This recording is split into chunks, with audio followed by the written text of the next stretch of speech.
두고 맹세하노니 내가 기업 물을 자의 책임을 내게 이행하리라. 아침까지 누워 있을지니라 하는지라. 룻이 새벽까지 그의 발치에 누웠다가 사람이 서로 알아보기 어려울 때에 일어났으니 보아스가 말하기를, 여인이 타작마당에 들어온 것을 사람이 알지 못하여야 할 것이라. 내 겉옷을 가져다가 그것을 펴서 잡으라. 그것을 펴서 잡으니 보리를 6번 되어 룻에게 지워주고 성읍으로 들어가니라. 룻이 시어머니에게 가니 내 딸아, 어떻게 되었느냐?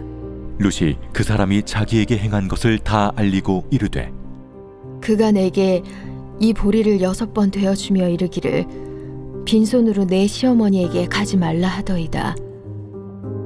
내 딸아, 이 사건이 어떻게 될지 알기까지 앉아있으라.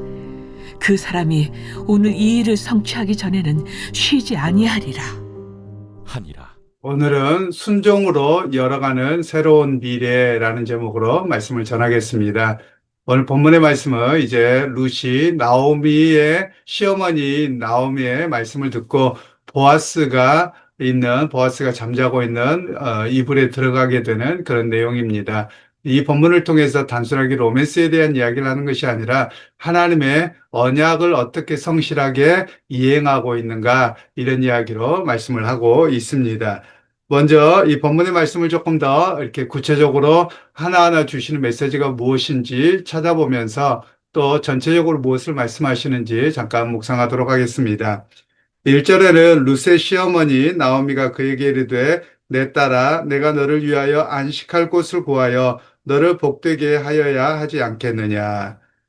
여기에서 안식할 곳이라고 하는 메시지인데요. 이 말씀은 나오미가 이제 너가 남편을 통해서 위로를 받고 안정을 찾아야 되지 않겠느냐, 이런 의미로 말씀을 합니다. 그런 의미에서 우리 남편들이 다시 한번 생각할 필요가 있는데요. 남편은 어떤 자리냐? 아내에게 위로와 정착과 평안함을 주는 그런 남편의 자리가 되어야 함을 이야기합니다. 그래서 남편들은 항상 결단하셔야 됩니다. 내 아내에게 평안함을 주고 내 아내가 안정감을 찾을 수 있는 그런 넓은 마음과 또 위로의 자리가 바로 내 남편의 자리다라는 것을 우리가 잊지 않고 그 사명감을 또한 감당해야만 할 것입니다. 그리고 이제 나오미가 보아스에게 이렇게 마치 시집을 보내는 것처럼 여러 가지 준비를 하고 들어가도록 이야기를 합니다. 이 본문의 이야기는 사실 이제 슬픔의 옷을 벗으라라고 하는 그런 메시지이기는 합니다. 왜 그런가 하면 나오미와 룻은 모압 지방에서 남편들을 잃고 이 베들레헴으로 돌아왔습니다. 특별히 이 룻은 모압 여인입니다. 그러니까 그 슬픔과 두려움이 훨씬 더 컸을 것이거든요. 그런데 이제 이 나오미는 그 슬픔과 두려움의 옷을 벗어버리고 마치 신부처럼 새로움과 기쁨과 그런 모습으로 너가 결단하고 나아가라, 이런 이야기를 말씀하고 있는 겁니다. 오늘 이 본문의 말씀을 통해서는 우리 역시 마찬가지입니다. 우리가 어떤 고난을 겪거나 어려움을 겪으며 그 슬픔에 너무 오랫동안 침잠되어 있는 분들이 상당수가 있는 것 같습니다. 그 슬픔과 고통으로부터 우리가 침잠해서는 아니 되고 그것으로부터 결단하고 나가야 되는 그런 모습으로 우리에게 결단하도록 요구하고 계시는 말씀입니다. 그리고 이제 룻이 타작마당으로 가서 시어머니의 명령대로 보아스가 잠들어 있는 그 이불 발치에 들어가 있다가 이 보아스가 밤중에 어떤 인기척을 깨닫고 누구냐라고 묻고 당신의 여종 룻입니다 라는 이야기를 하게 되는 그런 내용입니다.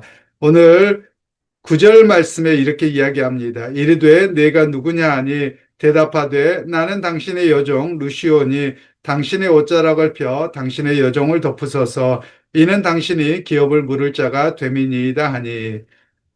여기서 당신의 옷자락을 펴서 나를 덮으소서, 이 당신의 옷자락이라는 표현이 히브리어로는 여호와의 날개라는 단어와 같은 단어로 또 같은 짝을 이루도록 이야기를 하고 있습니다. 우리말로는 잘 표현이 안 되는데요. 그래서 여호와의 날개로 돌보신다, 이런 개념입니다. 그러니까 당신의 옷자락으로 덮으소서라는 말씀은 마치 여호와께서 은혜를 베푸셔서 당신의 백성을 돌보시는 것처럼 당신이 그 여호와의 말씀을 따라서 나를 그렇게 인정해 주시고 나를 덮어 주시길 바랍니다. 이런 고백이 여기에 담겨져 있는 겁니다. 그에 대해서 보아스는 무엇이라고 이야기하냐? 10절에 그가 이르되 내 딸아 여호와께서 내게 복 주시기를 원하노라. 내가 가난하건 부하건 젊은 자를 따르지 아니하였으니 내가 베푼 인애가 처음보다 나중이 더하도다. 보아스는 오늘 이 루색이 이야기를 하죠. 내가 베푼 인애가 처음보다 나중이 더하다라고 이야기합니다. 그러면서 내가 젊은 자를 따라갈 수 있었음에도 불구하고 그렇지 않았다라고 이야기하죠. 이 이야기는 분명 결혼 관계를 좀 이해할 필요가 있는데요. 이 당시에 결혼하기 위해서는 결혼 지참금이라고 하는 빙패금을 드려야 됩니다. 그러면 이렇게 딸 집에 그러니까 이제 며느리를 데려온 집에 아들이 보내야 되는 거거든요. 그 금액이 굉장한 금액입니다. 지금도 여전히 아프리카나 또는 중동 지방에 여전히 남아 있기도 하죠. 뭐 중국에도 있는 것 같습니다. 그런데 이것을 받지 않고 나오미가 자유롭게 보냈거든요. 그러니까 이 여인은 자유의 여인입니다. 그러면 이 여인이 자기가 스스로 삶을 선택하고 어디든지 갈 수 있는데 이 루시라고 하는 여인은 어머니가 가는 길에 그의 또 다른 그 동서였던 오르는 그냥 떠나가죠. 그 여인을 뭐라고 할 수 있는 건 아닙니다. 왜냐하면 그에게 자유를 주었기 때문입니다. 그러나 룻은 어머니의 백성이 내 백성이요. 어머니 하나님 내 하나님입니다. 라는 고백 속에서 그를 따랐습니다. 그런 모습들이 바로 여호와의 인내하심을 너가 경험했고 여호와의 인내하심을 따라서 살아가고 있다라고 말씀합니다. 인내라는 말은 핫세드라고 하는 단어인데요. 이 핫세드라고 하는 단어는 하나님이 조건 없이 베풀어 주시는 사랑, 의무가 없음에도 불구하고 자발적으로 하는 사랑, 긍휼을 말씀합니다. 그러니까 오늘 이 룻이 너가 해야 될 의무가 없음에도 불구하고 아무런 그런 게 없음에도 불구하고 자율적으로 너 스스로 시어머니를 향해서 또 우리 이스라엘 백성을 향해서 베푸는 그 사랑과 헌신이 얼마나 큰지를 모두가 안다라는 겁니다. 그래서 오늘 이 헤세드라고 하는 단어를 통해서 오늘 우리 각자가 좀 고백해야 될 일들이 있습니다. 그것은 교회 안에서 봉사를 하거나 가정이나 어디에서 조건을 내세워서는 안 된다라는 겁니다. 여러 가지 눈치를 보고 조건을 내세우고 이런 모습이 아니라 우리가 해야 될 일은 여호와의 인내하심 속에서 해야 된다는 겁니다. 내게 베푸신 여호와의 인내하심 그 긍휼하심이 크기에 나도 내가 교회를 자발적으로 헌신하고 순종합니다. 이런 고백이 바로 우리 고백이 되어야 함을 또 우리의 삶의 태도가 되어야 함을 이야기합니다. 그리고 나서 11절에 그리고 이제 내 딸아 두려워하지 말라. 내가 내 말대로 내게 다 행하리라. 내가 현숙한 여자인 줄을 나의 성읍 백성이 다 아느니라. 오늘 보아스가 룻을 향해서 모든 성읍 사람들이 현숙한 여인인 줄을 안다라고 말씀합니다. 이 말은 이 현숙하다는 단어와 나중에 그 보아스가 유력한 자라는 단어는 히브리어로 똑같은 단어입니다. 그래서 이 단어는 도덕적으로 책임감이 강한 사람, 또 순결한 사람, 이런 의미를 가지고 있습니다. 그래서 이 두 사람은 모두 다 어떤 사람이냐? 하나님 앞에서나 사람 앞에서 부끄럽지 않는 그런 현숙하고 그리고 올바른 사람이었었다라는 것을 우리에게 말씀하고 있습니다. 그래서 여기에서 볼 수 있는 것은 보아스의 진실함, 그리고 세밀함, 청렴함, 책임감을 볼 수 있습니다. 그가 자기에게 주어진 사명을 감당하겠다는 겁니다. 물론 자기보다 앞선 기업물을 책임 있는 사람이 있습니다. 그래서 그 사람이 감당하며 그 사람이 할 것이고 만일 그 사람이 감당하지 아니하며 내가 감당하겠다는 겁니다. 그런데 성경에서 볼 수 있는 것은 보아스가 상당한 나이가 있는 것으로 보여줍니다. 그럼에도 불구하고 내가 감당해야 된다면 감당하겠다 이렇게 이야기를 합니다. 그리고 사람이 보지 않는 그 조용한 시간에 이 룻을 내보냅니다. 이런 이유는 두 사람이 썸씽은 없었고요. 오히려 이 두 사람이 하나님 앞에서 서로가 언약의 근거에서 행하고 있는 겁니다. 그래서 이 언약의 근거에서 자기의 성실함을 감당하겠다라고 하는 내용이 오늘 본문의 말씀이 되겠습니다. 그래서 오늘 이 본문을 통해서 우리가 기억해야 될 것은 두 사람 다, 또 나오미까지 하면 세 사람입니다. 이들이 어디에 마음을 두고 있느냐면 구약에서 말씀하고 있었던 여호와의 기업 물음입니다. 이건 하나님이 주신 말씀이거든요. 즉 이스라엘 백성들의 대가 끊어지지 아니하도록, 그리고 하나님 주신 기업이 누구에게 넘어가지 아니하도록 기업 물음이라고 하는 제도를 주셨습니다. 그러니까 기업 물음은 단순하게 자식을 낳아주는 것만이 아니라 그 가정의 생계와 삶을 책임지는 것까지 포함합니다. 그 일들을 감당하겠다라고 하는 것은, 즉 내가 말씀대로 살아가겠습니다, 말씀이 기준입니다 라고 하는 것이죠. 나오미도 그 기준으로 나아갔고 룻은 그에 따른 순종을 했던 사람입니다. 보아스도 내가 감당해야 된다면 그 일을 감당하겠다라고 서로가 하나님의 말씀에 자기 모두를 맞추고 있는 그런 모습을 성경은 이야기를 하고 있습니다. 그래서 오늘 이 세 사람은 다 어떤 사람이냐? 하나님의 말씀에 자기 자신을 순종할 때 하나님의 역사를 기대하고 나가게 된다라는 것을 말씀하고 있습니다. 그래서 우리의 신앙도 마찬가지입니다. 날마다 하나님의 말씀을 기준으로 해서 나를 맞춰가는 일이 필요합니다. 그리고 보아스가 무엇이라고 이야기하냐면 룻에게 멈춰 있으라는 겁니다. 나오미도 마찬가지지요. 멈춰 있으라는 겁니다. 이제 그가 해야 될 일, 그리고 하나님이 하셔야 될 일들을 우리가 보자라는 겁니다. 오늘 우리가 기도하고 하나님을 의지했다면, 또 말씀을 쫓아서 순종했다면 하나님의 일하심을 기대할 필요가 있습니다. 거기서 거룩한 멈춤을 통해서 하나님의 일하심을 기대하고 살아계심의 역사를 경험하게 되는 것이, 세밀하게 살피는 것이 우리가 해야 될 일입니다. 그러기 여러분, 오늘 본문의 말씀처럼 나오미처럼 보아스처럼 룻처럼 오늘 하나님의 말씀에 순종하고 또 그 순종함을 통해서 하나님이 일하실 것을 기대하는 우리 모두가 되기를 주님의 이름으로 축원합니다. 하나님, 은혜를 감사합니다. 오늘도 주께서 함께해 주셔서 우리로 하여금 은혜를 경험하게 하셨고, 우리로 하여금 하나님 앞에 거룩함으로 순결함으로 살아가게 하셨습니다. 오늘 또 말씀을 기준으로 우리가 살아가게 하시고 그 은혜를 바라볼 수 있는 놀라운 은총이 우리 가운데 임하게 하옵소서. 예수님의 이름으로 기도하옵나이다. 아멘.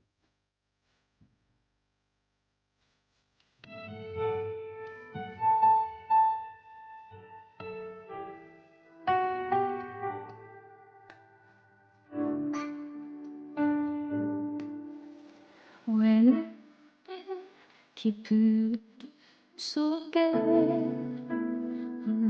묻으시는지 어두운 마음인지 나를 고독하게 나를 낮아지게 비도 기도시 웃기셨네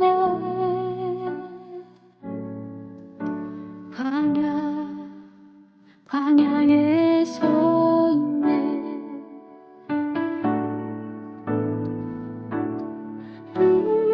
내도 다시 주님만 내 빛이 되시 주님만 내 친구 되시는 분이야 주님 손 놓고는 단 하루도 살 수 없는 곳 하나 거기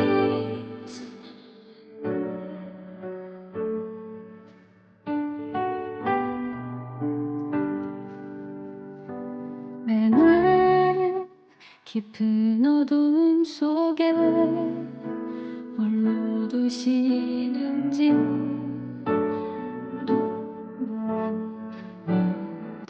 길었는지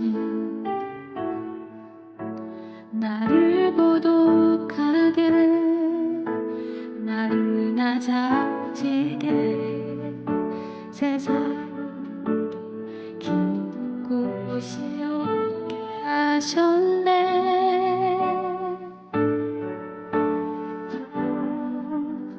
광야에 서 있네 내도 다시 주님만 내 빛이 되시 주님만 내 신인 과야 주님 손 놓고는 단 하루도 잘 수 없는 곳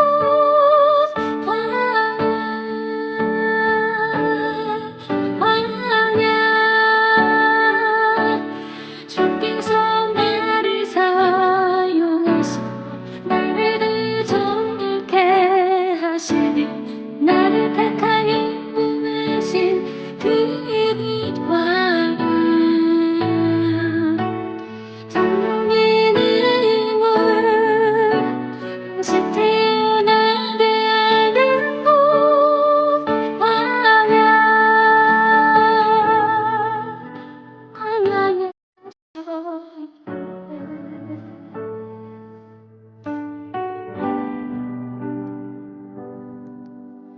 내